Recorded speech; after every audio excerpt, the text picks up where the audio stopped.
নমস্কার। আরও এক নতুন বছরের শুরুতে গুরুদেব রবীন্দ্রনাথ ঠাকুরকে উদ্ধৃত করে বলি, জীর্ণ পুরাতন যাক ভেসে যাক, যাক ভেসে যাক, যাক ভেসে যাক। আমরা শুনেছি ওই মাভুই মাভুই মাভুই কোন নতুনের ডাক।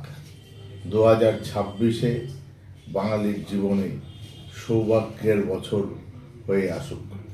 এই বছর বাংলা ও বাঙালির অগ্নি পরীক্ষার বছর। একদিকে বাংলাদ্রোহীরা তাদের সমস্ত শক্তি দিয়ে বাংলার মানুষের বিরুদ্ধে যুদ্ধ ঘোষণা করেছে, যারা প্রতি মুহূর্তে বাংলার মানুষকে অপমান করছে, বাঙালিকে অপমান করছে, বাংলার মনীষীদের লাঞ্ছনা করছে। এই বাংলাদ্রোহীদের বিরুদ্ধে জবাব দেওয়ার বছর। এই 2026 বাংলা তথা বাঙালির ভাগ্য নির্ধারণের বছর। এই নতুন বছর শপথ নেয়ার বছর। এই 2026 নতুন বছর বাঙালির শত্রুদের শেষ করবার বছর।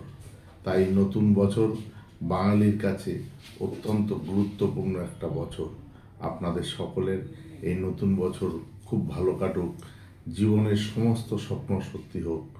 সর্বশক্তিমান ঈশ্বরের কাছে কামনা করি আপনারা সকলে পরিবারের সকলকে নিয়ে সুস্থ থাকুন, ভালো থাকুন, শান্তিতে থাকুন। নতুন বছর সকলের ভালো হোক। নমস্কার।